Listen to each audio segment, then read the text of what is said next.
Sometimes you run away to find peace, only to discover you've been running from yourself all along. At 58 years old, Ramona Ellridge bought a cabin nobody wanted in the Oregon woods, hoping to leave her regrets behind. The place was cheap, forgotten, swallowed by moss and silence. But when she arrived, she found a pregnant young woman living there in secret. Talia Boone had nowhere else to go, and no intention of explaining why. Ramona told her to leave, but then a storm came, and the baby came early, and suddenly two strangers were trapped together. What Ramona didn't expect was that helping this girl would force her to face the child she gave up 30 years ago, the secret she buried and never spoke of again. Could facing someone else's pain finally heal her own? Before we jump back in, tell us where you're tuning in from. And if this story touches you, make sure you're subscribed, because tomorrow I've saved something extra special for you. The drive from Portland to the mountains had taken Ramona Ellridge 4 hours, though the distance wasn't the reason. She'd stopped 3 times. Once for coffee she didn't drink, once to study the map she'd already memorized, and once just to sit in a rest area parking lot and ask herself what in God's name she was doing. The answer, she supposed, was the same as it had been for months: leaving, walking away, starting over, if such a thing was even possible at 58. The cabin sat at the end of a logging road that hadn't seen maintenance in a decade. Ramona's sedan bounced over ruts and rocks, branches scraping the sides like fingernails on a chalkboard. Through the windshield, Douglas firs rose like cathedral columns, their tops lost in mist. The air smelled of damp earth and rotting wood. Organic, alive. Nothing like the recycled air of her office building or the artificial lavender of her condo complex. She'd bought the property sight unseen, which her real estate agent had strongly advised against. But Ramona had been done taking advice, done with caution, done with the careful, measured life she'd built that had somehow left her hollowed out and exhausted. The cabin appeared suddenly through the trees, smaller than the photos suggested. Moss clung to the roof in thick green pelts. The logs were dark with age and weather, chinked with what looked like decades-old mortar. 2 windows flanked a narrow door, their glass intact but filmed with grime. A stone chimney rose from one side, leaning slightly but still standing. It was perfect, isolated, forgotten, exactly what she needed. Ramona parked and sat for a moment, engine ticking as it cooled. The silence pressed against her ears. No traffic, no voices, no hum of electricity. Just wind moving through branches, and somewhere far off, the call of a bird she couldn't name. She'd worked for Cascade Systems for 32 years, started as a secretary, worked her way up to project manager, then director of operations. Good salary, good benefits, good performance reviews. She'd attended meetings, written reports, managed teams, solved problems. She'd been competent, reliable, professional, and she'd hated almost every single day of it. The realization had come, slowly, like water seeping through a crack in a foundation. One morning she'd woken up, gotten ready for work, driven to the office, and halfway through a budget meeting she'd looked around the conference table and thought, I don't want to be here. I've never wanted to be here. I've spent 3 decades in the wrong life. She'd submitted her retirement paperwork that afternoon. Her ex-husband Michael had called it a breakdown. Her sister had called it impulsive. Her few remaining friends had expressed concern wrapped in judgment. But Ramona had felt clearer than she had in years. She sold her condo, sold her car for one that could handle rough roads, and started searching for property far from the city. The cabin had been listed for 8 months with no offers. Remote location, needs work, no modern amenities, cash only. She'd made an offer the same day. Now, stepping out of the car, she felt the first flutter of doubt. The place looked rougher up close, shutters hanging crooked, porchboards sagging, a section of railing missing entirely. But it was hers, paid for. No mortgage, no landlord, no homeowners association with rules about lawn height and paint colors. Ramona grabbed her duffel bag from the back seat and approached the door. The key the title company had mailed her was old brass, heavy in her palm. She fit it into the lock, turned it and pushed. The door swung open 6 inches and stopped. She pushed harder. Something was blocking it from inside. "Hello?" Her voice sounded strange after the long silence. No answer. Ramona put her shoulder to the door and shoved. Whatever was behind it scraped across the floor. She squeezed through the gap into the cabin's dim interior. The smell hit her first. Wood smoke, damp fabric, something cooking. Not the musty abandonment she'd expected, but the scent of recent habitation. Her eyes adjusted to the gloom. The main room was small, maybe 15 by 20 feet. A stone fireplace dominated one wall, and in front of it lay a sleeping bag, still unrolled. Beside it sat a camping stove, a plastic water jug, and a small pile of canned goods. In the corner, she saw clothes hanging from nails, women's clothes, well worn. Someone was living here. "What the hell?" Ramona said aloud. A sound came from the back room. A creak of floorboards, deliberate and wary. "I know you're in here," Ramona called, her heart hammering. "This is private property. You need to leave." The backroom door opened and a young woman stepped into the doorway. She was thin, almost gaunt, with dark blonde hair pulled back in a messy braid. Her face was pale and angular, eyes large and wary. She wore an oversized flannel shirt over leggings, and beneath the shirt, her belly curved outward in an unmistakable swell. She was pregnant. Very pregnant. "You need to leave," Ramona repeated, but her voice had lost some of its authority. The young woman crossed her arms over her stomach. "You're the new owner." "I am, and you're trespassing. The place was abandoned. I didn't think anyone would care." "Well, I care. I bought this property. I have the deed." The young woman nodded slowly, as if she'd expected this. "How long do I have?"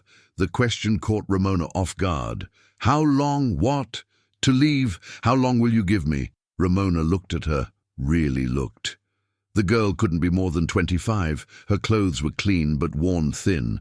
Her hands, when she lowered them to her sides, were chapped and rough. And that belly, pressed against the flannel, looked ready to burst. "When are you due?" Ramona asked. "Soon." "How soon?" "Few weeks, maybe less." "And you're living here? Alone? With no electricity, no running water?" The young woman's jaw tightened. "I've been managing." Clearly. Ramona dropped her duffel bag on the floor. "What's your name?" A pause. "Talia." "Talia what?" "Just Talia." "Fine. I'm Ramona." She looked around the cabin again, taking inventory. The sleeping bag looked decent quality. The camping stove was cheap but functional. The canned goods were mostly beans and soup, budget staples. "How long have you been here?" 3 months.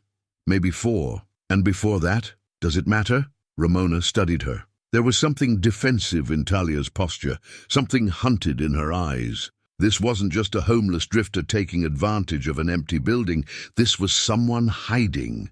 "Are you in trouble?" Ramona asked. "That depends on your definition. Are the police looking for you?" "No." "Is someone else?" Talia's silence was answer enough. Ramona felt a headache building behind her eyes. She'd come here for peace, for solitude, for a chance to start over without complications. Instead, she'd found a pregnant squatter running from something, or someone. The smart thing would be to call the sheriff, have Talia removed and be done with it. But Ramona looked at that swollen belly again, at the girl's thin arms and tired eyes, and couldn't quite bring herself to reach for her phone. 3 days, she heard herself say. "You have 3 days to figure out where you're going, and then you need to leave." Talia's expression didn't change. "Thank you." "Don't thank me. Just start packing." Ramona picked up her duffel and carried it to the back bedroom, which was barely large enough for the narrow bed frame and bare mattress inside. She dropped the bag on the bed and sat down heavily, springs creaking beneath her. What was she doing? She should call the authorities. She should insist Talia leave immediately. She should protect her investment and her peace of mind. But through the doorway she could see Talia kneeling by the camping stove, lighting it with practiced efficiency. The girl moved carefully, one hand always on her belly, supporting the weight.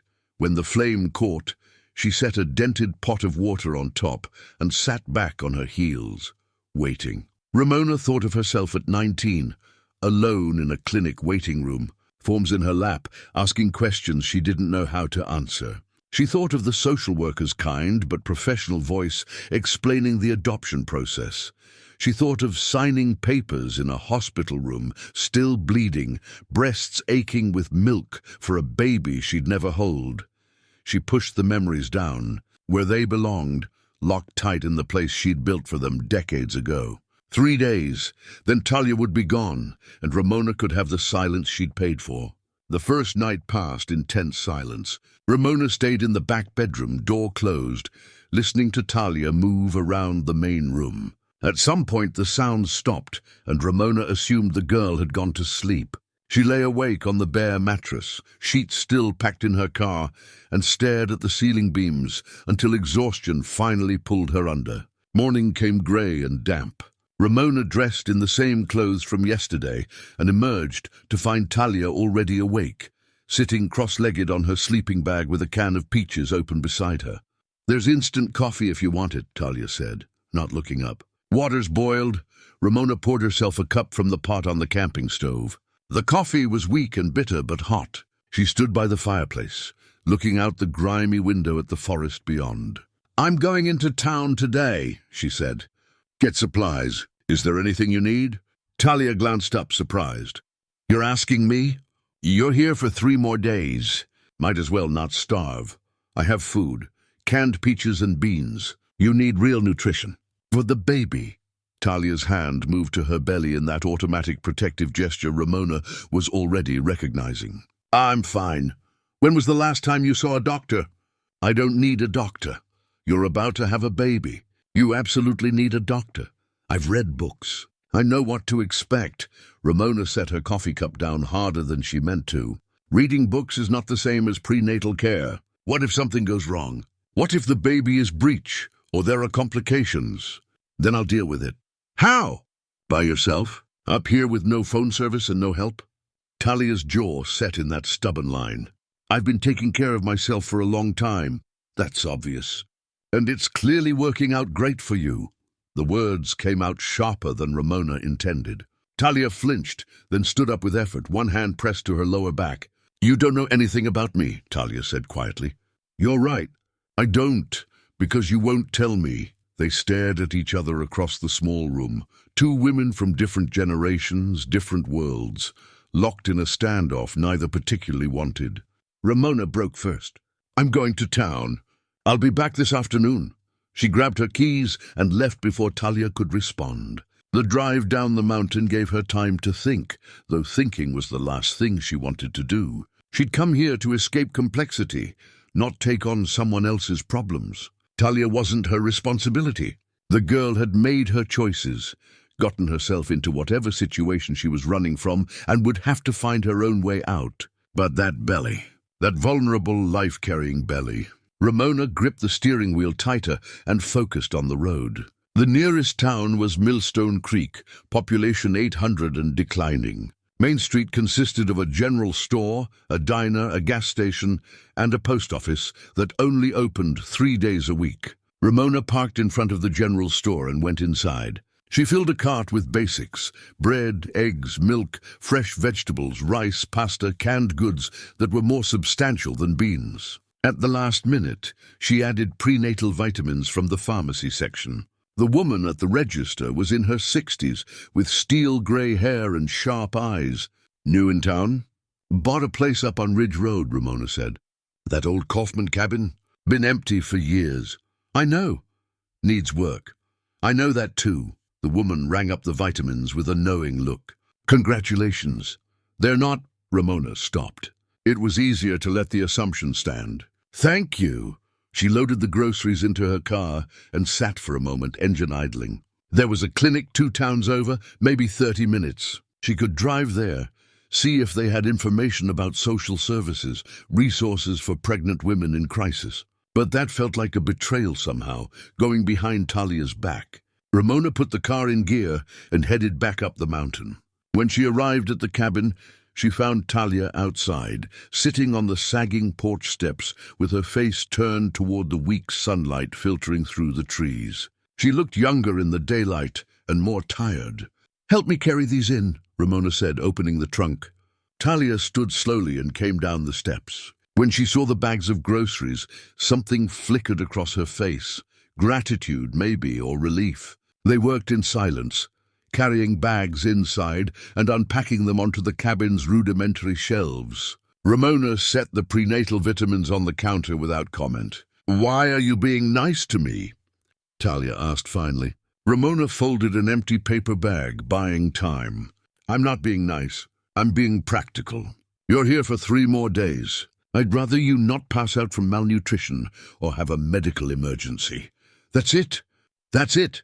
Talia picked up the vitamin bottle, studying the label. "Thank you," she said quietly. "Don't mention it." They made lunch together, sandwiches and soup, and ate sitting on the floor near the fireplace. The cabin had a small table, but it was buried under Talia's belongings. Ramona found she didn't mind sitting on the floor. It felt less formal, less like the rigid structure of her old life. "I was in foster care," Talia said suddenly, "since I was 6. My mom died, overdose, and I didn't have any other family. Bounced around different homes until I aged out at 18. Ramona set down her sandwich. "That must have been hard. Some places were okay, some weren't." Talia shrugged, but there was weight behind the gesture. "I learned to take care of myself, learned not to expect help. Is that why you're here? Because you're used to being alone." "I'm here because it's safe." "Safe from what?" Talia was quiet for a long moment. "The baby's father. His name is Jake. We were together for 2 years. He seemed okay at first. Everyone does, right? Then he started getting controlling, checking my phone, asking where I'd been, getting angry when I talked to other people."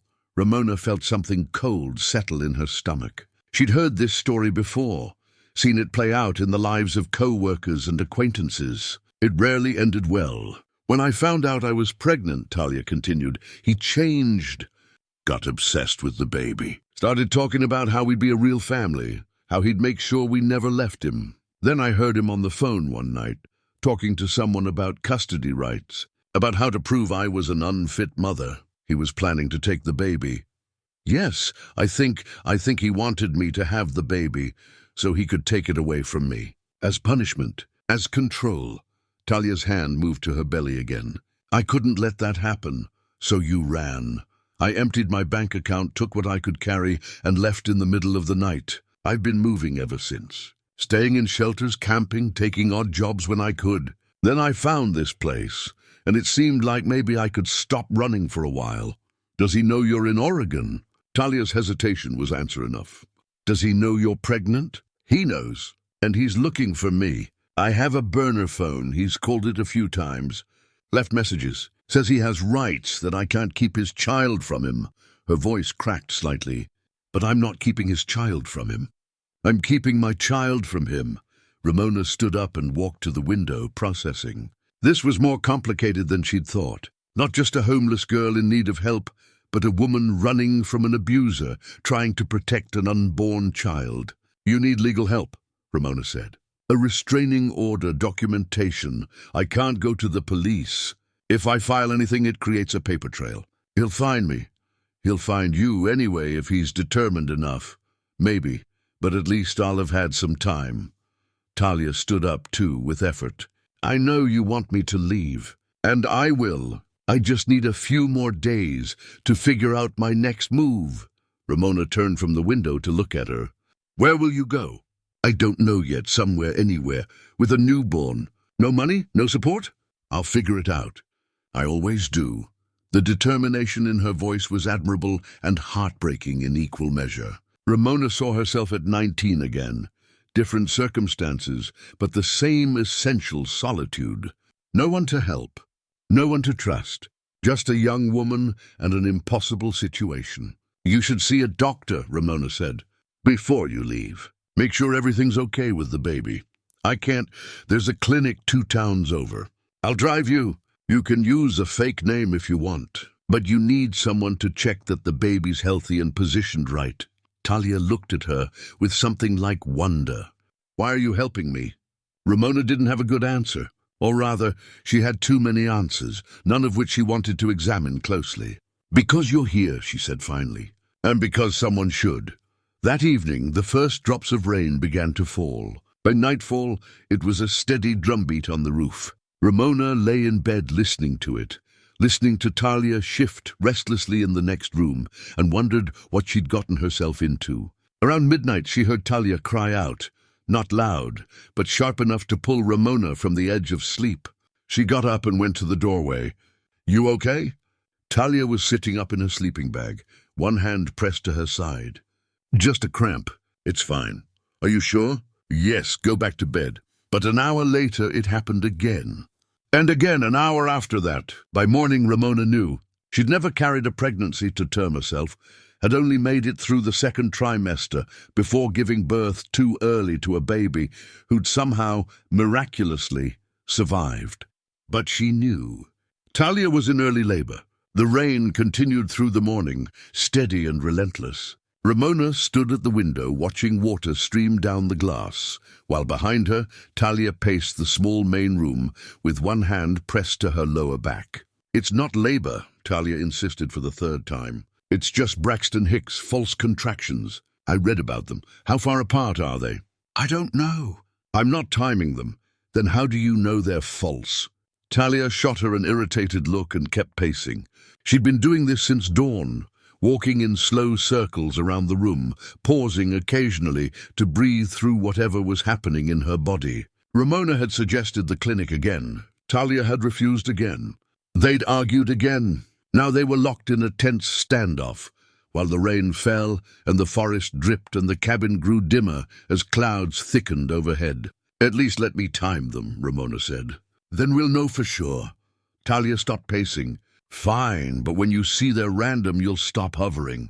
Deal. Ramona found her phone and opened the timer. They waited in silence. 5 minutes passed, 7, 10. Then Talia's breath hitched and she bent forward slightly, one hand on the back of a chair. Now? Ramona asked. Talia nodded, breathing slowly through her nose. Ramona started the timer and watched. 30 seconds, 45, a minute. Then Talia straightened, rolled her shoulders and resumed pacing. They repeated the process. The next contraction came 12 minutes later. The one after that, 11 minutes. The fourth came at 13 minutes. See, Talia said. Irregular. Not real labor. But Ramona had seen the way Talia braced herself each time, the way her face tightened and her breathing changed. Real or not, something was happening. We should still go to the clinic, she said. Just to check. I'm not getting in a car for an hour drive while this is happening. Then what's your plan? Just wait and see? Yes, that's exactly my plan. Ramona bit back a sharp response. Getting into another argument wouldn't help anyone. Instead, she went to the kitchen area and started making tea, something to do with her hands, while anxiety crawled up her spine. She'd found an old recipe card tucked in one of the drawers yesterday while unpacking supplies. It was yellowed with age, the handwriting elegant and feminine. Margaret's Honey Cake. Below the title were ingredients and instructions in fading blue ink. At the bottom a note, made this for Sarah's birthday, 1967. She loved it. Ramona had no idea who Margaret or Sarah were. Just previous inhabitants of this cabin, their lives reduced to a card about cake. She tucked it back in the drawer, oddly moved by this small artifact of domesticity in such a rough place. Now she pulled it out again, studying the careful handwriting. Women had lived here before, cooked here, raised children here, made homes in this isolated space. If they could do it, surely Talia could survive whatever was happening. What's that? Talia had stopped pacing and was looking over Ramona's shoulder. Old recipe, I found. From someone who lived here decades ago. Talia took the card, gently reading it. 1967. That's almost 60 years ago. I wonder if Sarah's still alive. She'd be pretty old if she is. My mother would be 42, Talia said quietly. If she'd lived. Ramona handed her the tea she'd made. You said she died when you were 6. Yeah, I don't remember her very well. Just fragments. The smell of her perfume, her laugh, the way she used to sing in the car, making up words when she didn't know the real ones. Talia sat down carefully on the sleeping bag. Foster parents don't really want you to talk about your real parents, like it's disrespectful or something. So I learned to keep those memories to myself. That must have been lonely. It was. But you learn to live with lonely. You learn that wanting family doesn't mean you'll have one. The words hit Ramona harder than they should have. She'd had family, parents, a sister, an ex-husband. She'd had structure and connection and all the trappings of a normal life. But she'd still felt profoundly alone, had still spent decades carrying a secret that isolated her more effectively than any physical distance. "Do you ever think about your mother?" Talia asked. What she was like, what you got from her. Ramona's throat tightened. "Sometimes. I think about mine all the time, especially now." Talia's hand moved to her belly. "I wonder if she was scared when she was pregnant with me, if she knew how hard it would be, if she would have made different choices, if she could have." "She loved you," Ramona said. "Whatever choices she made, I'm sure she loved you." "How do you know?" "Because you're here. You survived. Someone must have cared enough to make sure of that." Talia wiped her eyes quickly. "Sorry, hormones. Don't apologize." Another contraction came then, stronger than the others. Talia set down her tea and breathed through it, her face going pale. When it passed, she looked at Ramona with something like fear in her eyes. "Maybe it is labor," she admitted. "Maybe it is. But it's too early. I'm not ready. Babies come when they're ready, not when we are. I don't have anything. No crib, no diapers, no clothes. I don't even know how to take care of a baby. Nobody knows how to take care of a baby until they do it. You learn as you go. But what if I'm bad at it? What if I mess everything up?" Ramona sat down beside her on the sleeping bag. "You won't. You're already protecting this child, already putting their safety above your own comfort. That's what mothers do. My mother didn't. Your mother made mistakes, but she also gave you life. That counts for something." They sat in silence while the rain drummed overhead. Ramona thought about the cabin's previous inhabitants, about Margaret making honey cake for Sarah's birthday, about all the women who'd lived in these woods and raised children and built lives from nothing. There was a continuity to it, a thread connecting past to present. "I'm scared," Talia said quietly. "I know. Will you stay?" "When it happens." "Will you help me?" Ramona felt something shift in her chest, some wall she'd built cracking just slightly. "Yes, I'll stay." The next contraction came 9 minutes later, then 8, then 10. They were getting closer together, more regular, but still far enough apart that Ramona thought they might have hours yet, maybe a day. She made soup for lunch, using the fresh vegetables she'd bought in town and some chicken broth from a can. They ate sitting by the fireplace, which Ramona had lit more for comfort than warmth. The flames cast moving shadows on the walls, making the small space feel almost cozy, despite the tension. "Tell me about your life," Talia said. "Before here. There's not much to tell. You had a job for 32 years. Corporate operations. Very boring. Married? Was divorced 10 years ago. Kids?" Ramona's spoon paused halfway to her mouth. "No. Did you want them?" The question hung in the air between them, loaded with meaning Talia couldn't know. Ramona set down her bowl and stared at the fire. "Once," she said finally. "A long time ago. What changed? Life, circumstances, timing. All of it true, none of it the whole truth." "Sometimes things don't work out the way you plan." "Tell me about it," Talia said wryly. "This wasn't exactly my 5-year plan either." Despite everything, Ramona smiled. "No, I imagine not." They finished their soup in companionable silence. Outside, the rain continued its steady fall. Inside, the fire crackled and popped. For a moment, Ramona allowed herself to believe this might work out, that Talia would have her baby safely, that they'd figure out next steps, that somehow this unexpected situation would resolve into something manageable. Then Talia's phone, the burner she kept in her pocket, buzzed with an incoming text. Talia pulled it out, looked at the screen, and went white. "What is it?" Ramona asked. "Jake, he says he knows I'm in Oregon. Says he's coming to find me." The moment of peace shattered. The threat they'd been discussing in abstract terms suddenly became concrete and present. Jake wasn't just a figure from Talia's past. He was active, searching, closing in. How would he know you're in Oregon? I don't know. Maybe he tracked my last credit card purchase before I dumped the card. Maybe someone saw me. Talia was shaking now. He says I can't run forever. Says the baby is his too, and he has rights. Ramona took the phone and read the message herself. The words were coldly reasonable on the surface, but there was menace underneath.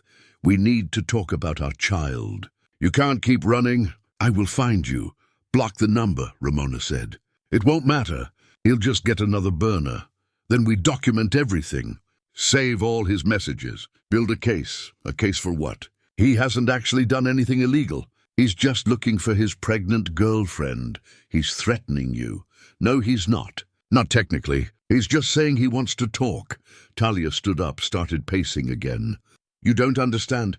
Jake is smart. He's careful. He never leaves evidence. Never does anything that can be proven. He's just persistent and scary, and another contraction hit, cutting off her words. This one bent her double, had her gripping the back of the chair with white knuckles. When it passed, both women stared at each other with new understanding. The baby was coming, and somewhere out there Jake was looking, and the storm was getting worse, cutting them off from help. Ramona looked around the small cabin, at the camping stove, the sleeping bag, the supplies she'd bought that suddenly seemed inadequate. She thought about the hours of labor ahead, the vulnerability, the risk. We'll figure it out, she said with more confidence than she felt, one thing at a time. Right now, we focus on you and the baby. Everything else can wait. Talia nodded, but Ramona could see the fear in her eyes. Fear of Jake, fear of labor, fear of the future. Ramona felt it too. But she'd spent 39 years running from fear, and it hadn't gotten her anywhere, except alone in a cabin in the woods. Maybe it was time to stop running and face what came. By evening, the contractions were coming every 7 minutes, regular as clockwork. Talia had stopped denying they were real, and instead focused on breathing through each one, her face a mask of concentration and pain.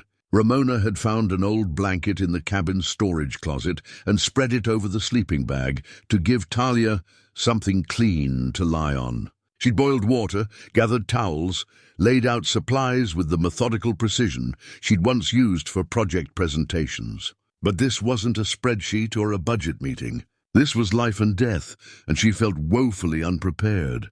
"Tell me what you need," she said, kneeling beside Talia. "I don't know. I've never done this before." "Neither have I." They looked at each other. Two women on the edge of something neither could control. And despite the fear, Ramona saw something else in Talia's expression. Trust. "There's a bag," Talia said, "in the back room. Blue backpack. Can you get it?" Ramona retrieved the bag and brought it back. Inside, she found clothes, a few toiletries, some cash, and at the bottom, wrapped in a plastic grocery bag, a small bundle of fabric. "What's this?" she asked, pulling it out. "A baby blanket. I've been knitting it." "Well, trying to." Talia took it from her. "I'm not very good, but I wanted the baby to have something I made, something that said I planned for them, that I wanted them." The blanket was uneven, full of dropped stitches and mistakes, but it was also soft and clearly made with care. Ramona felt something twist in her chest. "It's beautiful," she said. "It's terrible. It's made with love. That makes it beautiful." Talia managed a small smile before another contraction hit. This one lasted longer, had her gripping Ramona's hand hard enough to hurt. When it passed, Talia lay back exhausted. "I need to tell you something, in case something happens to me. Nothing's going to happen to you. But if it does, if something goes wrong," Talia pulled the blue backpack closer. "There's an envelope in here, in the inside pocket. It has papers, information about me, about Jake, everything I thought someone might need to know." Ramona found the envelope and started to open it. "Don't read it now," Talia said quickly. "I mean, unless you need to. But there's something else in there, a report. From a private investigator I hired last year." "A private investigator?" "I was looking for someone. My birth mother." Talia's eyes filled with tears. "I know it's stupid. She gave me up, obviously didn't want me. But I thought maybe if I could find her, if I could understand why, it might help me figure out how to be a mother myself." Ramona's hands went still on the envelope. "Did you find her?" "Sort of. The investigator found the adoption records, tracked down some information. She was 19 when she had me. Portland, Oregon. Gave me up through a private agency in 1986. Talia wiped her eyes. "The report's in there. I brought it with me when I ran. Thought maybe I'd try to find her once I was settled somewhere. Stupid, right? It's not stupid. She probably doesn't want to be found. Probably has a whole other life now, moved on, forgot about me." Ramona's heart was pounding so hard she was sure Talia could hear it. "Why are you telling me this now?"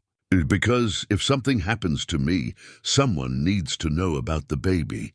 And maybe my birth mother should know she has a grandchild. Even if she doesn't care, even if she never wants to meet them, they deserve to know they have family out there somewhere." Another contraction came, stronger than the last. Talia curled on her side, breathing in short gasps. Ramona set the envelope aside and focused on helping her through it, but her mind was reeling. Portland, Oregon. 1986, 19 years old. Private adoption. It could be coincidence. There must have been dozens of adoptions that matched those criteria. But Ramona knew with a certainty that went bone deep that it wasn't coincidence. She'd been 19 in 1986. She'd given birth in a Portland hospital to a girl she'd never held. Signed papers she'd barely read, and walked away with empty arms and a heart that would never quite heal. The dates matched. The details matched. The city matched. Talia was her daughter. Ramona stood abruptly and went to the window, pressing her palms against the cool glass. Outside, the rain fell in sheets, and the forest was grey and indistinct. Inside, her mind was chaos. She'd spent 39 years wondering about the baby she'd given away, wondering if she was happy, healthy, loved, wondering if she'd made the right choice, wondering if her daughter ever thought about her. And now here she was, having contractions on a sleeping bag in a cabin in the woods, alone, except for the birth mother she didn't know was standing 10 feet away. "Ramona?" Talia's voice was small, worried. "Are you okay?" No, she wasn't okay. She was falling apart, her carefully constructed walls crumbling. But she couldn't fall apart now. Talia needed her. The baby needed her. She turned back from the window and forced her voice steady. "I'm fine. Just thinking about supplies. We might need more blankets." It wasn't a lie exactly, just an evasion. She'd spent decades evading this truth. "A few more hours wouldn't hurt. There are more in the storage closet," Talia said. "But Ramona, thank you. For staying. For helping me. I know this isn't what you signed up for. None of us sign up for what we get. We just do our best with it." Ramona gathered more blankets, found an old lantern with oil still in it, set it by the fireplace. She moved through the tasks mechanically while her mind spun. Should she tell Talia? Not now, surely, not during labor, but after. Should she reveal the truth and risk complicating everything, or should she stay silent and let Talia believe Ramona was just a kind stranger? She didn't know. She'd made one impossible choice at 19. Now, at 58, she was facing another. "Can I ask you something?" Talia said during a break between contractions. "Why did you really buy this place? You said you wanted to get away, but from what?" Ramona sat down beside her. The truth seemed important suddenly, even if not the whole truth. "From a life that never felt like mine. I spent decades doing what I thought I was supposed to do, working, being responsible, building a career. But none of it made me happy. I was just going through motions. So you left." "So I left. Probably too late, but better late than never. Did you have regrets? Things you wished you'd done differently?" Ramona looked at her daughter, this young woman who'd grown up without her, who'd survived foster care and abuse and was now about to become a mother herself. How could she answer that question honestly? "Everyone has regrets," she said carefully. "The question is whether you let them define you or whether you learn from them and keep moving forward." That sounds like something from a motivational poster. "Despite everything," Ramona laughed. "It does, doesn't it? But it's still true." Talia shifted, trying to find a comfortable position. "I have so many regrets already, and I'm only 23. I regret trusting Jake. Regret not leaving sooner. Regret not having money or a place to live or any idea what I'm doing? But you don't regret the baby? No, never. Talia's hand moved to her belly. This baby is the first thing in my life that feels right.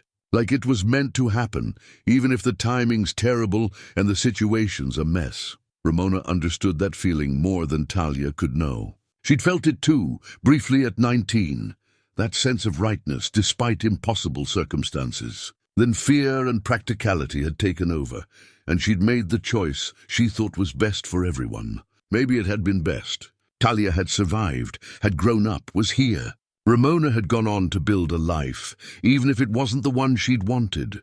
But sitting here now, watching her daughter labor to bring her own child into the world, Ramona couldn't help wondering what might have been different if she'd been braver, if she'd kept her baby, if she'd tried. "You'll be a good mother," Ramona said quietly. "How do you know?" "Because you're already putting your child first. That's what matters." Talia reached out and took her hand. "Will you help me? Not just tonight, but after." "I don't have anyone else." The question hung between them, loaded with more meaning than Talia knew. Ramona looked at their joined hands, her own weathered and age-spotted, Talia's young and chapped from exposure. Mother and daughter, neither of them knowing it yet. "Yes," Ramona said. "I'll help you." Outside, the storm intensified. Thunder rolled across the mountains. The cabin's windows rattled in their frames, and inside, the space between contractions grew shorter. Labor was progressing. The baby was coming, and Ramona's secret sat in an envelope in a blue backpack, waiting to be discovered. The storm hit full force around midnight. Wind screamed through the trees, shaking the cabin's walls. Rain hammered the roof like fists demanding entry. The power had gone out hours ago, not that there'd been much to begin with, and now they existed in a circle of firelight and lantern glow while darkness pressed against the windows. Talia's contractions were 4 minutes apart. Her face was pale and slick with sweat, her breathing labored. Between contractions, she dozed fitfully, exhausted by hours of pain. Ramona hadn't slept at all. She kept watch, timing contractions, offering water and encouragement, replaying the revelation over and over in her mind. Talia was her daughter. The baby girl she'd given up was about to give birth herself, and neither of them knew the truth. Ramona had pulled the envelope from the backpack while Talia slept, her hands shaking as she opened it. Inside was the private investigator's report, just as Talia had said. Ramona read it by lantern light, each word confirming what her heart already knew. Birth mother, female, age 19, Portland, Oregon. Birth date of child, March 15, 1986. Hospital, Providence Portland Medical Center. Adoption agency, Family Futures Adoption Services. Adoption finalized, April 2nd, 1986. Every detail matched. Every single one. There was more. The investigator had found Ramona's name, her last known address from that time, even a note that she'd later married and moved to the suburbs. But the trail went cold after her divorce. The investigator's final note read, "Birth mother appears to value privacy. Recommend caution in contact attempts."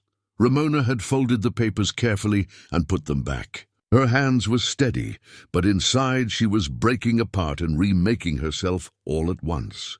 She'd found her daughter, or rather, her daughter had found her, without either of them knowing it. The universe had a cruel sense of humor. "Ramona?" Talia's voice pulled her from her thoughts. "How much longer?" "I don't know, honey. Every labor is different. I can't do this much longer. I'm so tired. You can. You're stronger than you think."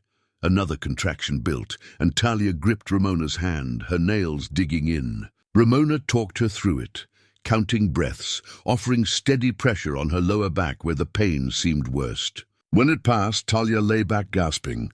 "Tell me something. Distract me. What do you want to know?" "Anything. Tell me about your ex-husband. Why did you divorce?"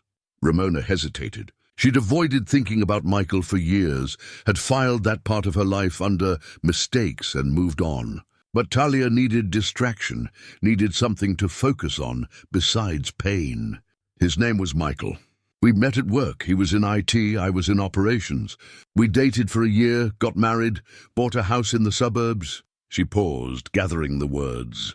It should have worked. We had everything we were supposed to want. But I could never fully let him in.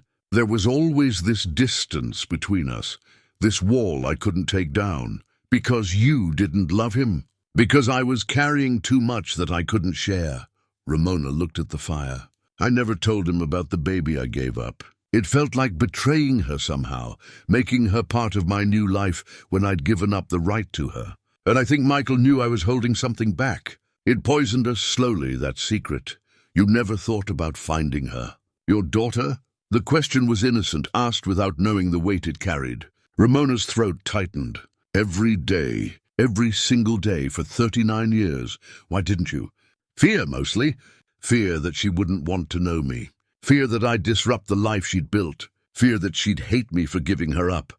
Ramona met Talia's eyes. Some choices you can't undo. You just have to live with them. Talia was quiet for a moment. Do you think she thinks about you? I hope so. I hope she had a good life, parents who loved her, everything I couldn't give her. But I also hope she knows, somehow, that I thought about her every birthday, every holiday, every milestone. I think she knows, Talia said softly. I think daughters always know when they're loved, even from a distance. The words broke something in Ramona. She turned away, blinking back tears she had no right to shed. Not now, not when Talia needed her to be strong. But Talia's phone buzzed then, cutting through the moment. She pulled it from her pocket and her face went white. He called 3 times. Left a voicemail. Don't listen to it. I have to. I need to know if he's close. Talia put the phone on speaker. Jake's voice filled the cabin, smooth and reasonable on the surface, menacing underneath. Talia, this is getting ridiculous. I know you're somewhere in the Oregon mountains. I've been tracking your movements, talking to people. Someone saw you in Millstone Creek a few months ago. I'm coming up there and we're going to settle this like adults. The baby is mine too. You can't just take it away from me. The message ended. Talia stared at the phone like it was a snake. He's close, she whispered. He's actually coming here. Ramona's protective instincts flared. Let him come. This is my property. He's trespassing if he shows up. You don't understand. Jake doesn't care about property rights or laws. He'll find a way to make this my fault, make me look unstable or unfit. He's good at that. Then we document everything, save all his messages, show he's harassing you. It won't matter if, Talia gasped as another contraction hit harder than the others. This one bent her double, had her crying out in pain. Ramona held her, felt the way Talia's whole body tensed and trembled. When it passed, Talia was crying. I can't do this.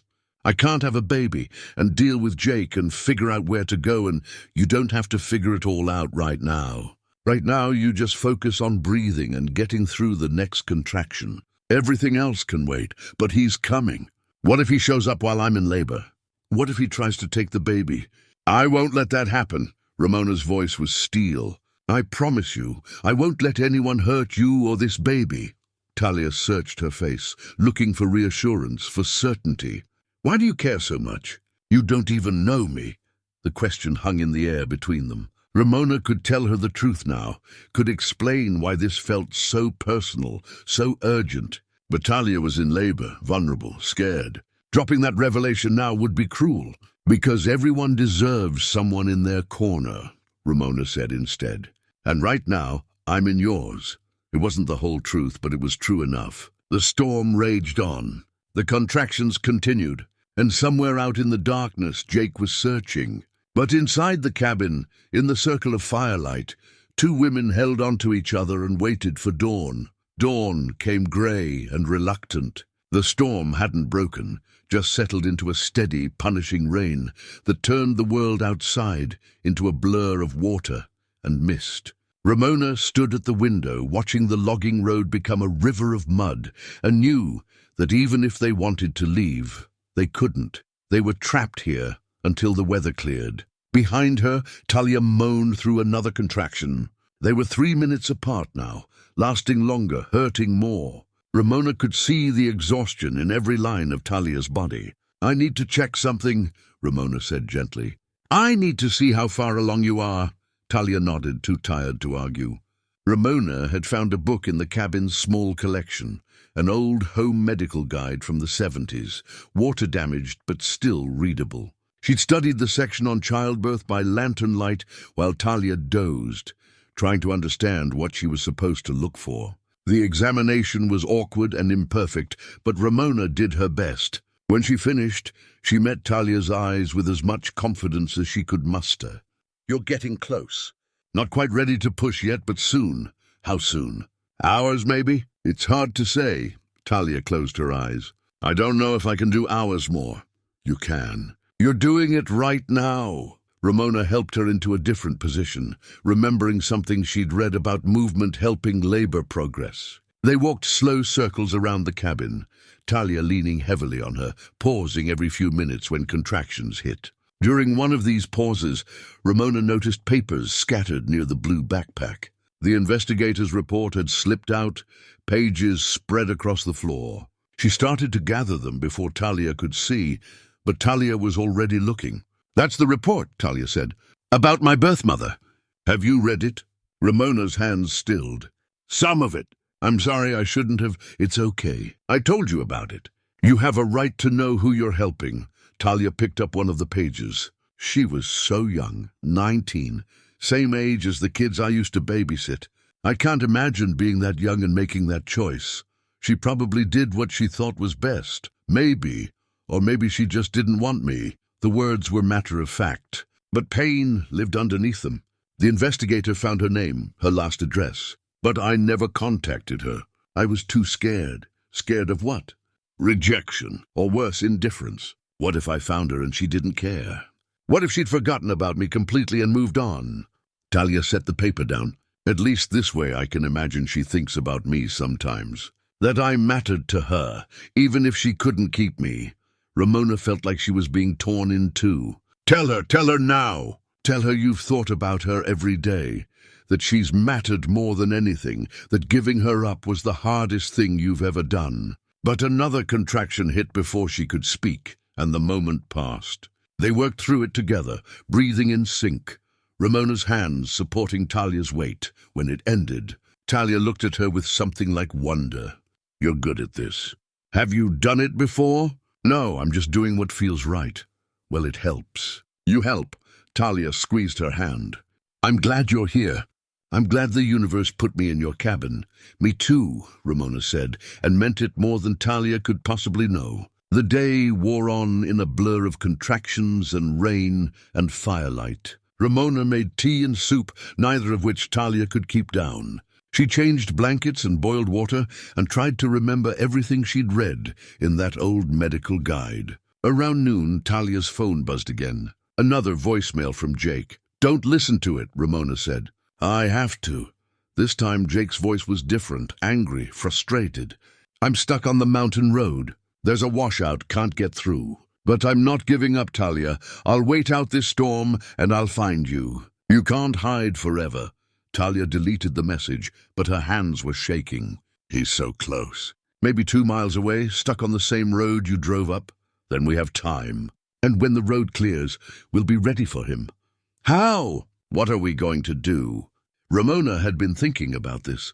First, we make sure you and the baby are safe. Then we call the sheriff, show them the threatening messages, get legal protection. Jake can threaten all he wants, but the law will be on your side. You make it sound simple. It won't be simple, but it's possible. You're not alone in this anymore. Talia started to respond, but a contraction took her words away. This one was different, deeper, more intense. When it passed, Talia looked at Ramona with wide eyes. Something's changing. I feel different. Ramona checked again and felt her own heart rate spike. You're fully dilated. It's time. Time to push? Almost. Soon. The reality of it hit them both. This wasn't theoretical anymore, wasn't something happening in the future. The baby was coming now, in this cabin, in the middle of a storm, with only the two of them. I'm scared, Talia whispered. I know. So am I. What if something goes wrong? What if I can't do it? You can do it. Women have been doing this for thousands of years, in worse conditions than these. You're strong, and I'm here, and we're going to get through this together. Talia gripped her hand. Promise me something. Anything. If something happens to me, if I don't make it, promise you'll take care of the baby. Promise you'll keep them safe from Jake, that you'll make sure they know I wanted them. Talia, nothing is going to promise me. Ramona looked at her daughter, this brave, terrified young woman who'd survived so much and was about to bring life into the world, despite impossible odds. How could she promise anything less than everything? I promise. I'll protect this baby with my life. They'll never doubt they were wanted and loved. Talia nodded, tears streaming down her face. Thank you. Another contraction came, and another and another. The space between them disappeared until they blurred into one continuous wave of pain and pressure. Talia bore down, her face red with effort, her body doing what it was designed to do. And Ramona stayed beside her, hands steady even though her heart was racing, voice calm even though she was terrified, present in a way she hadn't been 39 years ago when her own daughter was born. This time would be different. This time she wouldn't look away. This time she would witness the miracle and the mess and the raw humanity of birth. This time she would be there. The transition phase of labor was brutal. Talia shook uncontrollably between contractions, her body overtaken by forces beyond her control. She vomited twice, cried constantly, and kept saying she couldn't do it anymore, couldn't go on. You're doing it right now, Ramona kept saying. You're almost there. Just a little longer. But as the hours stretched on, Ramona's own fear grew. What if there were complications she couldn't see? What if the baby was in distress? What if Talia was right and something was wrong? She thought about trying to get help. Hiking down to the neighbor's house, she glimpsed through the trees when she first arrived. But the storm was too fierce, the distance too far, and Talia couldn't be left alone. They were committed now. Whatever happened, they would face it here. During a brief lull, while Talia dozed in exhaustion, Ramona went to get more water and nearly tripped over the blue backpack. Papers had spilled out again, not just the investigator's report, but other documents. Ramona started gathering them, and one caught her eye. It was a birth certificate. Talia's birth certificate. Ramona picked it up with trembling hands and read by the light of the lantern. Name, baby girl Ellridge, changed to Talia Marie Boone upon adoption. Date of birth, March 15th, 1986. Place of birth, Providence, Portland Medical Center. Mother, Ramona Jean Ellridge. The world tilted. Ramona sat down hard on the floor, the paper clutched in her hands.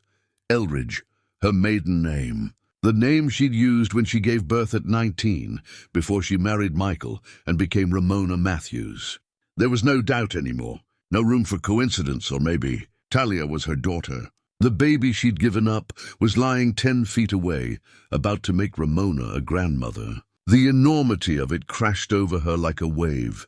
All those years of wondering, grieving, carrying the secret, and her daughter had been searching for her, had come to Oregon following leads, had ended up by pure chance in the cabin Ramona bought to escape her past. Except it wasn't chance, was it? It was something else. Fate maybe, or the universe's way of forcing her to face what she'd run from. Ramona looked at the birth certificate again, at her own name in official print. Evidence of the connection she'd tried so hard to sever. Proof that some bonds can't be broken, no matter how much time passes or how far you run.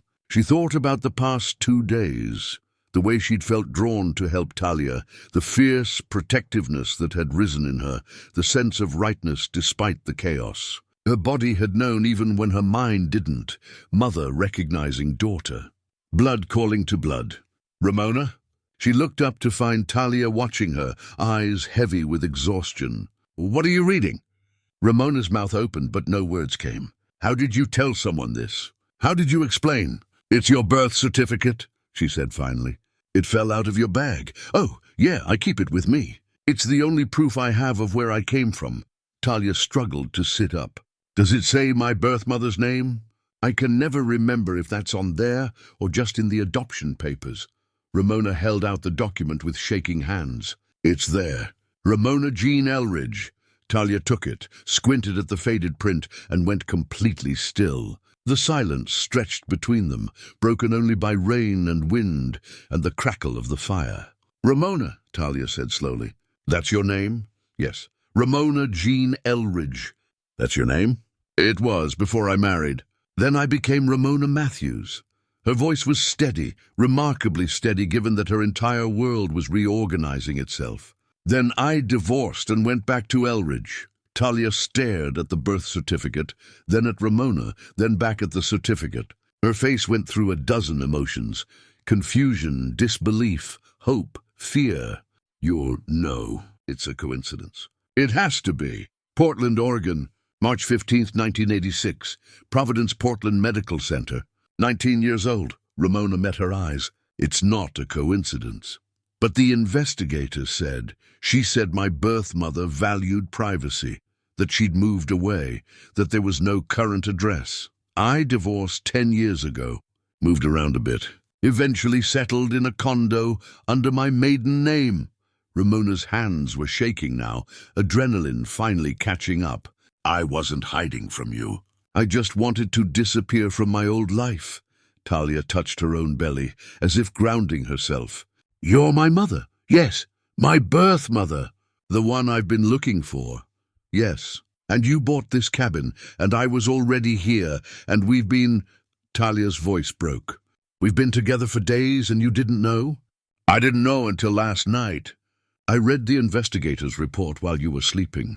All the details matched, but I hoped, maybe it was wrong. But then I saw the birth certificate just now, and there was no doubt left. Tears were streaming down Talia's face. Why didn't you tell me? You were in labor. I didn't want to upset you.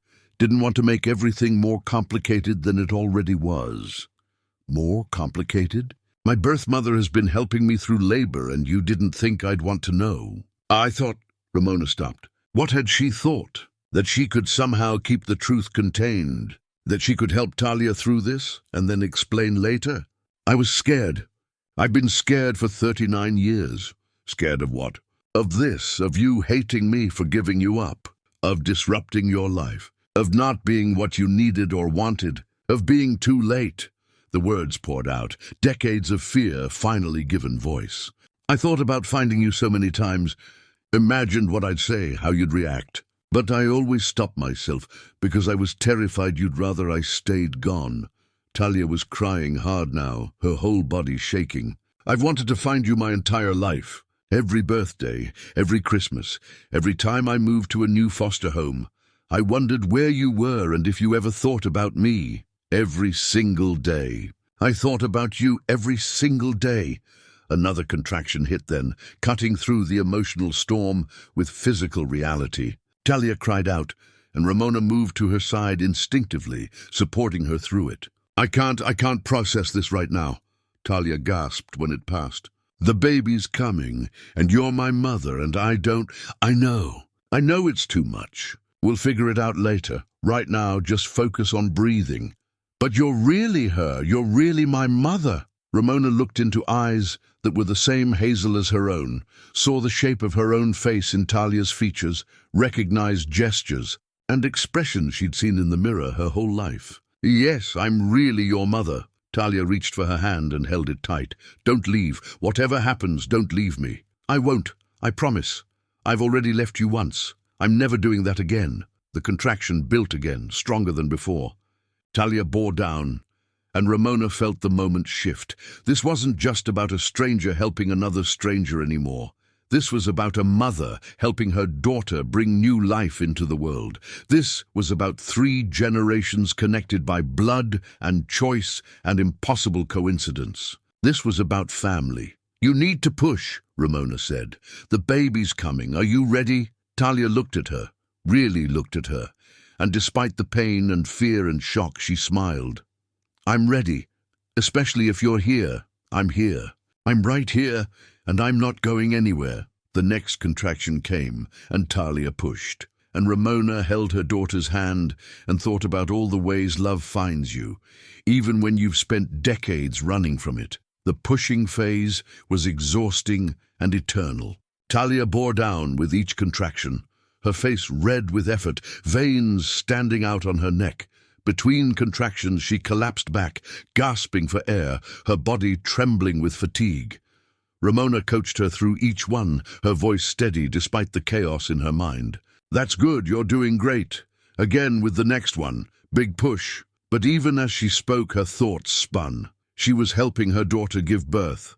Her daughter, who she'd given up 39 years ago. Her daughter, who'd been searching for her. Her daughter, who now knew the truth. The revelation hung between them, too big to fully process in the middle of labor. They'd exchanged glances loaded with unspoken words, questions that would have to wait. Right now, survival took precedence over understanding. "I can see the head," Ramona said, and the words came out choked with emotion. "Talia, I can see your baby's head." Talia sobbed, half pain, half joy. "Really? Really?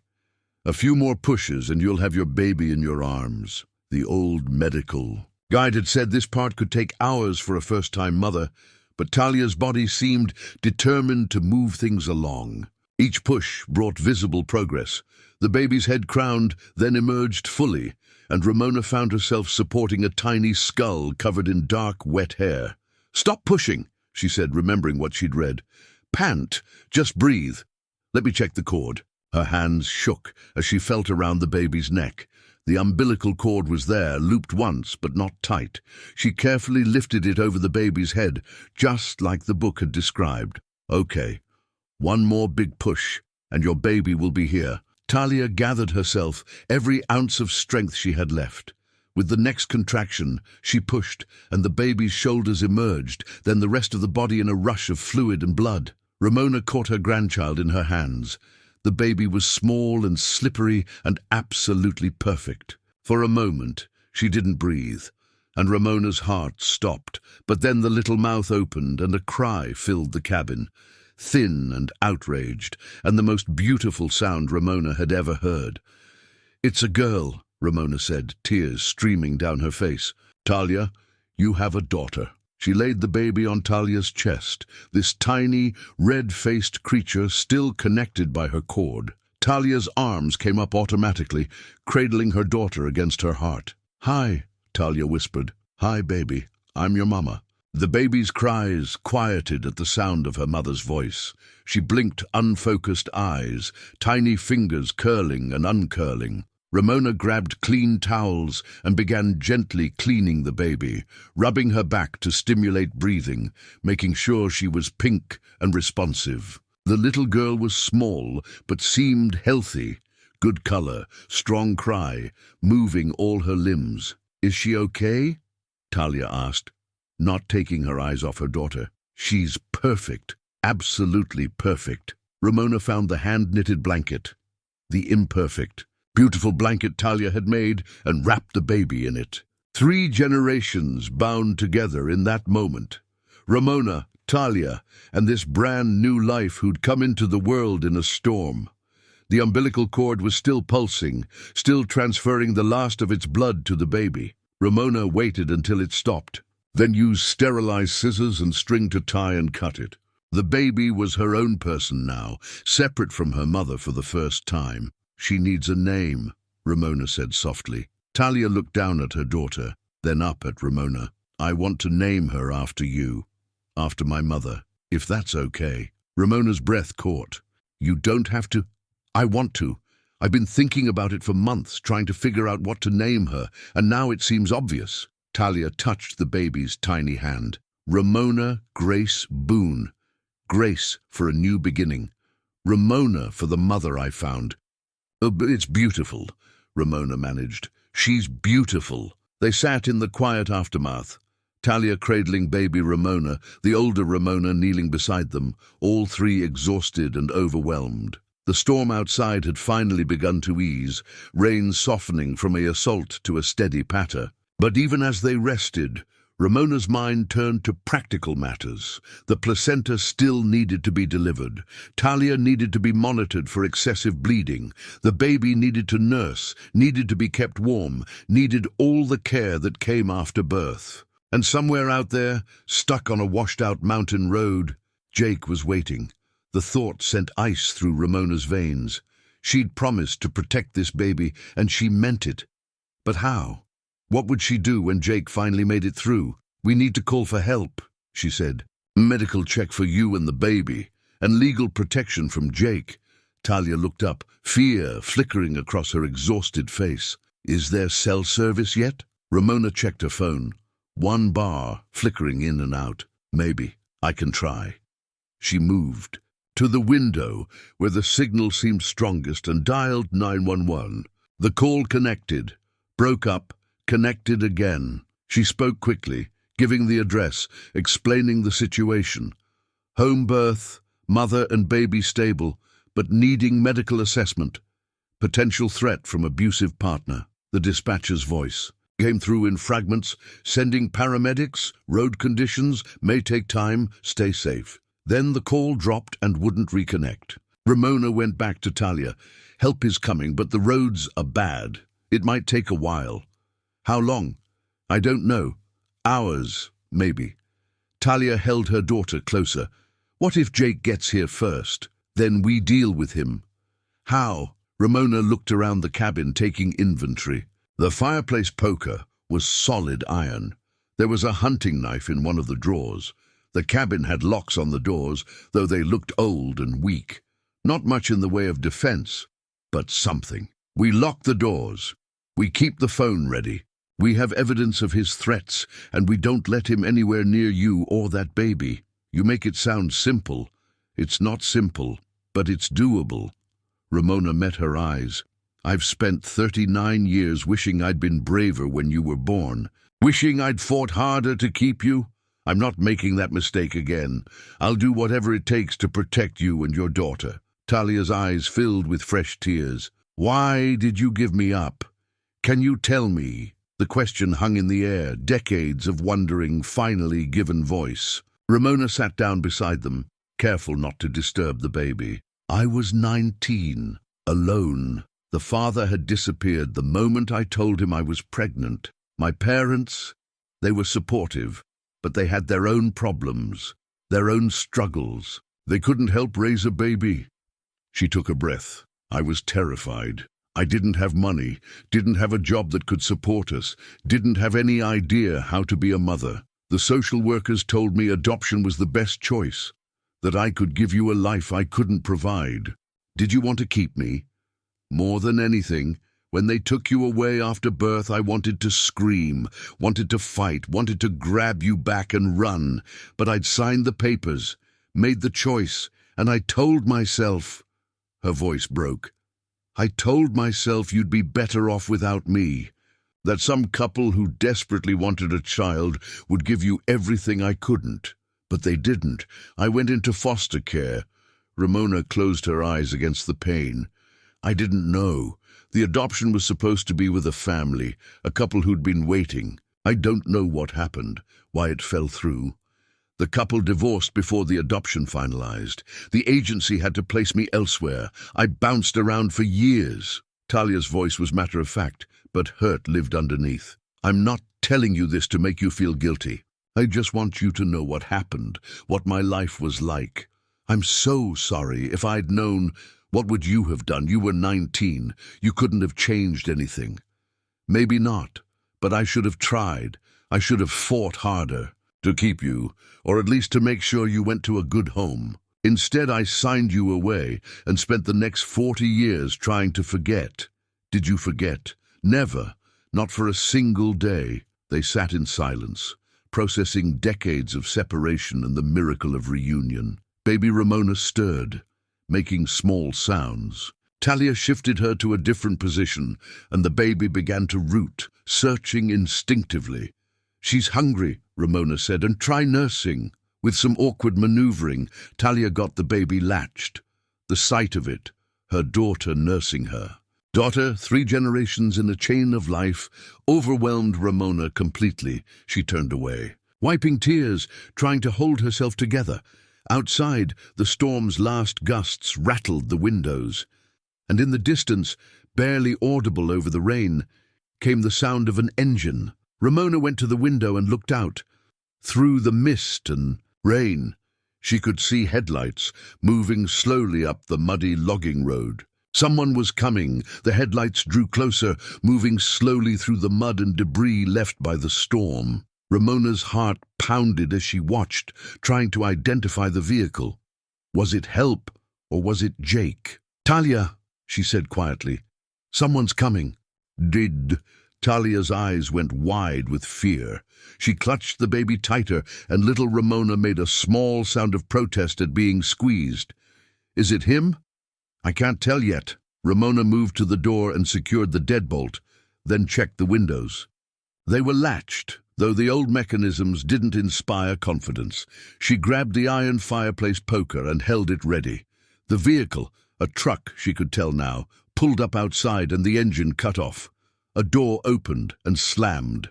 Heavy footsteps on the porch, then a knock. "Talia, are you in there? It's Jake. I know you're here. We need to talk." His voice was calm, reasonable.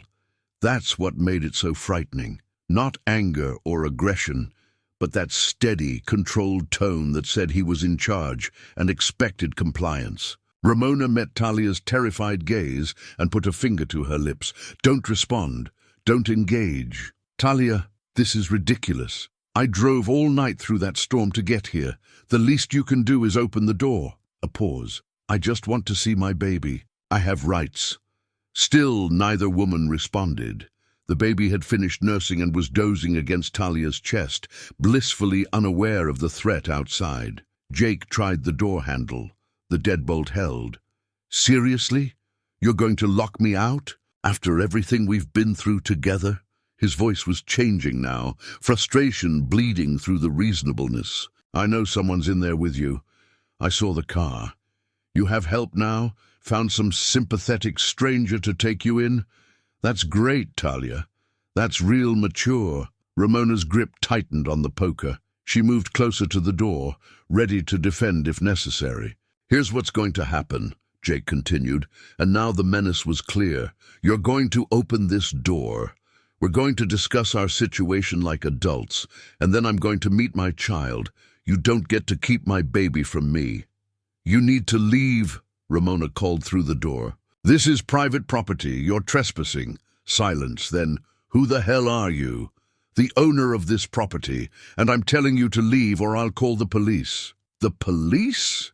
Jake laughed, but there was no humor in it. "Lady, I don't know what Talia told you, but she's unstable. She ran away from our home, stole money, and is endangering our unborn child. If anyone should call the police, it's me." "The baby's already born," Ramona said, "and Talia isn't going anywhere with you. I've heard the voicemails you left. The threats, that's harassment and intimidation." Another pause, longer this time. Ramona could almost feel Jake recalculating, trying to figure out this new dynamic. "Congratulations on the baby, Talia," he called. "Boy or girl?" Talia flinched but didn't answer. "Not talking to me? That's okay, I can wait. I've got nowhere else to be." His footsteps moved across the porch. "I'll just sit out here until you decide to be reasonable. Eventually you'll need supplies. Eventually you'll have to come out. And when you do, we're going to have that conversation." Ramona heard him settle on the porch, heard the creak of wood as he sat down. True to his word, he was planning to wait them out. She pulled out her phone. Still only one flickering bar of service, but she tried calling 911 again anyway. The call wouldn't connect. She tried texting. Sometimes texts would go through when calls wouldn't, sending their address and emergency, threatening individual on property, new mother and infant need help. The text showed as sending, but not delivered. "What do we do?" Talia whispered. Ramona looked around the cabin. They had food and water for a few days. The fire was still going, providing heat. Medically, Talia seemed stable. No excessive bleeding, no signs of infection. The baby was healthy, nursing well. They could wait. Eventually, help would come. The paramedics she'd called earlier would make it through once the roads cleared, or a neighbor might notice the strange truck and investigate. But Jake was patient, and he had the advantage of mobility while they were trapped inside with a newborn. "We wait," Ramona decided. "We stay inside where it's safe. Help will come. And if it doesn't, if he's still out there when we run out of supplies, then we deal with that when it happens." Talia looked down at her sleeping daughter. "I won't let him take her. I'd rather die than let him have her." "It won't come to that." "How do you know?" "Because I won't let it." Ramona moved away from the door and sat beside them. I've made one terrible choice in my life, giving you up. I've regretted it every day since. I'm not making another mistake. Whatever it takes, we're keeping you and this baby safe." Outside, Jake started talking again. Not shouting, just speaking in that same reasonable tone, as if they were having a normal conversation through 3 inches of wood. "You know what I think, Talia? I think you're scared. I think you've built me up in your head as some kind of monster when all I've ever done is love you and want what's best for our family. Sure, I got angry sometimes. Sure, I wanted to know where you were and who you were with. That's not abuse. That's caring. That's being a responsible partner and father." The gaslighting was subtle and effective. Ramona could see doubt flicker across Talia's face. That terrible doubt that abuse victims carry, wondering if maybe they're the problem, maybe they're overreacting. "Don't listen to him," Ramona said. "You know the truth. You know why you ran. But what if he's right? What if I'm being unfair? He is the father. He does have rights. His rights end where your safety begins, and his behavior, the tracking, the threats, the manipulation, that's not love. That's control." Jake kept talking, kept working his angle. He talked about their relationship, about good times they'd shared, about how much he'd looked forward to being a father. He made himself sound reasonable, and Talia sound irrational. And in the cabin, Talia held her newborn daughter and second-guessed herself while her own mother sat beside her, determined that this time, she would be strong enough to protect her child. The standoff had begun. And outside, the rain finally stopped, leaving only silence and Jake's steady, insidious voice. Hours passed. Jake alternated between silence and talking, between reasonable appeals and veiled threats. As afternoon faded toward evening, his patience began to wear thin. "This is getting old, Talia," he called. "You can't stay in there forever. What's your plan? Hide with your baby until she graduates high school." Ramona checked her phone again, still no service for calls, but she kept trying to send text messages, hoping one would eventually go through. The baby woke and fussed. Talia tried to nurse her again, but her hands were shaking so badly she could barely hold the infant properly. Ramona took little Ramona, strange to think of the baby as sharing her name, and held her while Talia tried to calm herself. The weight of the baby in her arms was overwhelming. This was her granddaughter, the child of the child she'd given away. A second chance at being present, at being family, at doing things right. "You're okay," she murmured to the baby. "Your mama's okay. Everything's going to be fine." The baby's eyes, still that unfocused newborn blue, seemed to look right at her. One tiny hand escaped the blanket and grasped Ramona's finger with surprising strength. In that moment, Ramona made a decision. She'd been passive once, had let fear make her choices. "Never again. I'm going out there," she said. "What? No." Talia tried to stand, winced, sat back down. "He'll hurt you." "He won't. There are laws against that, and he knows it. Whatever else he is, he's careful about leaving evidence." Ramona handed the baby back to Talia. "I'm going to talk to him, face to face, set some boundaries. Ramona, please. I'm your mother. Let me do this." Before Talia could argue further, Ramona grabbed her phone, made sure it was recording, and unlocked the door. She stepped out onto the porch, poker still in hand, and pulled the door shut behind her. Jake was sitting on the porch railing.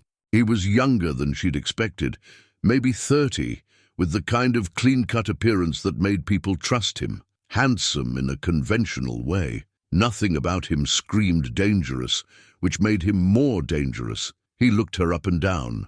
"So you're the Good Samaritan.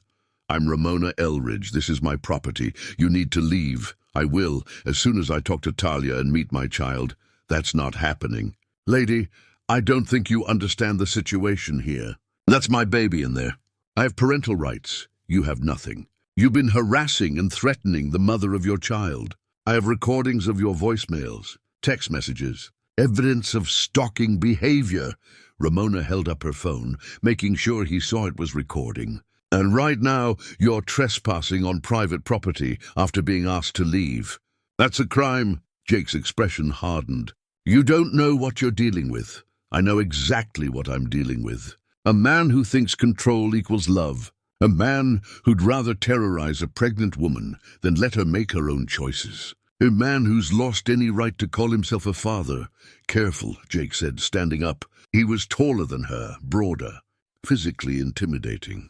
You're making assumptions based on one side of the story, the only side I need. Talia is an adult. She doesn't want you here. That's all that matters. What about what I want? What about my rights? Your rights are subject to her safety and the baby's welfare. You want to be in this child's life? Get a lawyer. Go through the courts. Prove you're not a threat. Until then, you stay away. Jake moved closer and Ramona raised the poker. Don't, he stopped, assessing her. You'd really hit me with that? To protect them? Without hesitation. They stared at each other, the porch suddenly feeling very small. Jake's jaw worked, anger flashing across his face before he controlled it. This isn't over, he said finally. Yes, it is. Get in your truck and leave. Don't come back. Don't call. Don't text. Consider this your legal warning on recording, witnessed by a property owner. Any further contact is harassment. For a moment she thought he might refuse, might push past her toward the door. Her grip tightened on the poker, adrenaline flooding her system. Then headlights appeared down the logging road.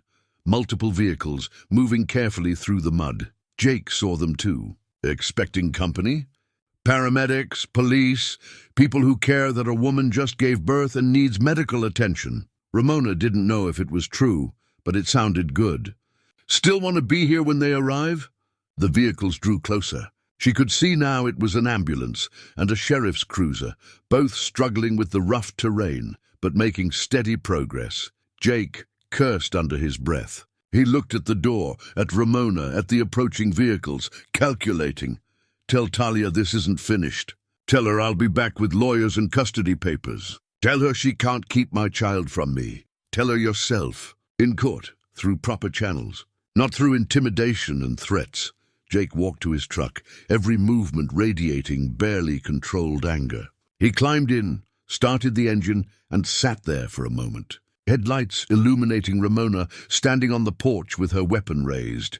Then he threw the truck in reverse and back down the logging road. Passing the emergency vehicles with inches to spare, Ramona watched until his taillights disappeared, until she was sure he was really gone. Only then did she lower the poker. Only then did her hands start shaking. The ambulance pulled up and two paramedics got out, a woman in her 40s and a younger man. Behind them, a sheriff's deputy emerged from the cruiser. We got a call about a home birth. The female paramedic asked. Yes, inside. Mother and baby, both stable, but they need to be checked. Ramona's voice sounded far away to her own ears. Adrenaline making everything feel surreal. The deputy approached. Was that Jake Brennan who just left? You know him. Got a bolo out on him, violating a restraining order in Washington state. He's been tracking his ex-girlfriend. The deputy looked at the cabin. That her inside? Yes, with her newborn daughter. He's been threatening them. Did he make contact? He's been on the property for hours. I have it recorded. His words, the threats, everything. The deputy nodded. I'll need that recording. And a statement from you and Miss Boone. But first, let's make sure they're okay. Ramona opened the door and led them inside. Talia was sitting exactly where she'd left her, baby in arms, tears streaming down her face. He's gone, Ramona said. Really gone. The police know who he is. They're going to handle it. The paramedics moved in, professional and gentle, beginning their assessment. The deputy hung back, giving them space but taking notes. Ramona sank down on the floor, exhausted beyond measure. She'd been awake for more than 30 hours, had witnessed a birth, discovered her lost daughter, and faced down an abuser. Everything caught up with her at once, ma'am. The deputy crouched beside her. Are you all right? I'm her mother, Ramona heard herself say. Talia's mother. I just found out yesterday. I gave her up for adoption 39 years ago, and now she's here and she has a baby, and I... The words tumbled out, incoherent with exhaustion and emotion. The deputy helped her to a chair. Take a breath. We'll get everything sorted out. Everyone's safe now. That's what matters. Through the chaos of medical checks and police questions, Ramona kept her eyes on Talia and the baby, her daughter, her granddaughter. The family she'd thought she'd lost forever miraculously returned to her. Whatever happened next, legal battles, custody fights, the long process of building a relationship, they would face it together. This time, Ramona wouldn't run. This time she would stay. 3 weeks later, the cabin looked different, warmer, more lived in. Someone had fixed the leaning shutters and replaced the broken porch railing. Inside, a proper crib stood in the corner. Ramona had driven to town and bought it the day after the paramedics cleared Talia and baby Ramona to stay at the cabin rather than going to a hospital. The baby was thriving. She'd regained her birth weight and then some, nursed enthusiastically, and had already developed a personality, demanding when hungry, peaceful, when content, curious about everything. At 3 weeks old, she could track faces and had started making small sounds that weren't quite coos, but weren't just cries either. Talia was healing, both physically and emotionally. The legal system had moved surprisingly quickly once the deputy filed his report. Jake had outstanding warrants in Washington and a history of restraining order violations. He'd been arrested 2 days after leaving the cabin, and bail had been set high enough that he couldn't make it. He'd be in jail until trial, and the prosecutor was confident about conviction. A family court judge had issued an emergency protective order, keeping Jake away from Talia and the baby for at least 6 months, with the option to extend. Talia had filed for full custody, and Jake's lawyer had advised him not to fight it, given his legal troubles. It wasn't over. Nothing ever really was with cases like this, but Talia could breathe again. Could look at her daughter without fear that someone would take her away. And Ramona had stayed. She'd brought more of her belongings from storage, had slowly transformed the cabin from a place to hide into a place to live. They'd established routines. Ramona handling cooking and cleaning, Talia managing baby care, both of them adjusting to this strange new configuration of family. The conversations were still awkward sometimes. 39 years of separation couldn't be bridged in 3 weeks. There were moments of tension when old wounds surfaced, when Talia would make a comment about foster care and Ramona would feel the guilt crash over her again. But there were good moments too. Mornings when they'd drink coffee together while the baby slept. Evenings when they'd sit by the fire and share stories from their separate lives, slowly weaving those stories into a shared history. Quiet afternoons when Ramona would hold her granddaughter and marvel at the weight of her, the reality of her, this second chance she'd never expected. Today, a social worker was visiting, a follow-up to make sure Talia and the baby had adequate support and resources. Ramona had cleaned the cabin thoroughly, made tea, and tried not to be nervous. The social worker was a kind woman in her 50s named Patricia Vega. She checked the baby, reviewed Talia's postpartum recovery, and asked questions about their living situation. "And you're the maternal grandmother?" Patricia asked Ramona. "Yes, Ramona looked at Talia, who nodded encouragement. "We were separated by adoption." "We only recently reconnected." Patricia made notes. "That's wonderful. Family support is so important, especially for young mothers. And you're planning to stay here together?" "For now," Ramona said. "We're figuring things out as we go." "The cabin is small," Patricia observed. "Are you comfortable long-term?" "I'm working on that," Ramona said. "There's another room that could be converted to a proper bedroom for Talia and the baby. And if we need more space eventually, we'll figure something out." Patricia smiled. "It sounds like you're both committed to making this work." "That's all that matters." After the social worker left, Talia fed the baby and put her down for a nap. Ramona made lunch, soup and sandwiches, simple but nourishing. They ate at the small table Ramona had cleared and repaired. "Patricia seemed nice," Talia said. "She did. Do you think she'll have concerns about our situation?" "I think she'll see what I see. A mother who loves her daughter and is doing everything she can to give her a good life." Talia set down her spoon. "Can I ask you something?" "About when I was born?" Ramona's stomach tightened, but she nodded. "Anything. Did you hold me, even for a minute?" The question she'd been dreading. Ramona closed her eyes, remembering that hospital room 39 years ago. No, they took you straight to the nursery. The social worker said it would be easier if I didn't, that bonding would make it harder to follow through with the adoption. She opened her eyes. I've regretted that every day since. I should have insisted. I should have held you at least once. I wish you had too. Talia's voice was quiet, not accusatory, just sad. But I understand why you didn't. You were doing what everyone told you was right. It wasn't right. It was the easy thing, the convenient thing. Right would have been fighting to keep you, or at least making sure you went to a family who would cherish you. You couldn't have known the adoption would fall through. You couldn't have predicted I'd end up in foster care. Maybe not, but I could have tried harder. Could have asked more questions. Could have stayed in touch with the agency. Ramona reached across the table and took Talia's hand. I'm sorry. I'm so deeply sorry for giving you up, for not fighting harder, for letting fear make my choices. I forgive you, Talia said simply. I spent years angry about it, years wondering why I wasn't good enough to keep. But now I have my own daughter, and I understand how impossible the choices were. You did what you thought was best with the information and resources you had. That's generous of you. It's honest. I can't change the past. Neither can you. But we can choose what happens now. Talia squeezed her hand. And I choose this. I choose having you here.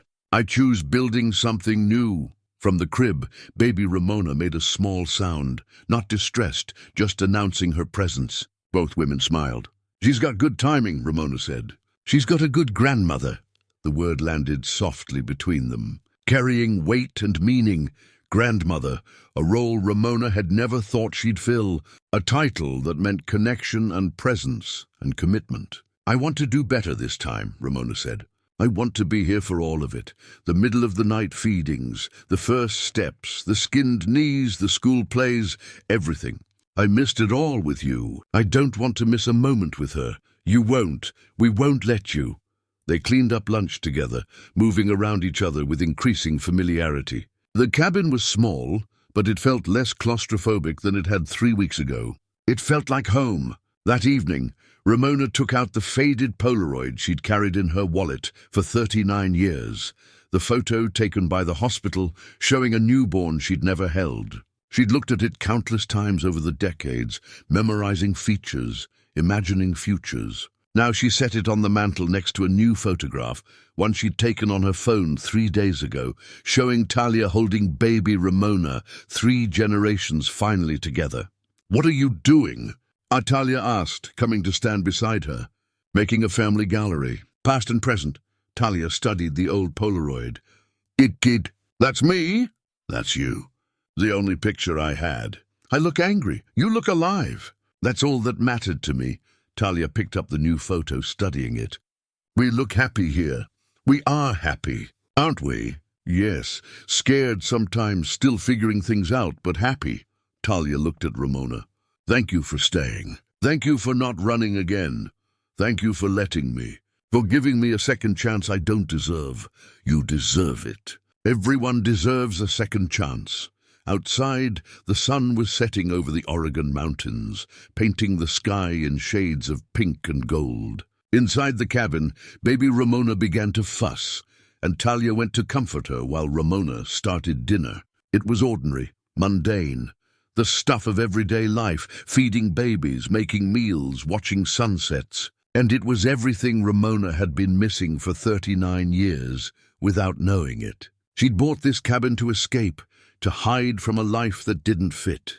Instead, she'd found the life she was meant to have all along. Sometimes the cabin nobody wanted becomes the home everyone needs. Sometimes the daughter you lost finds her way back to you.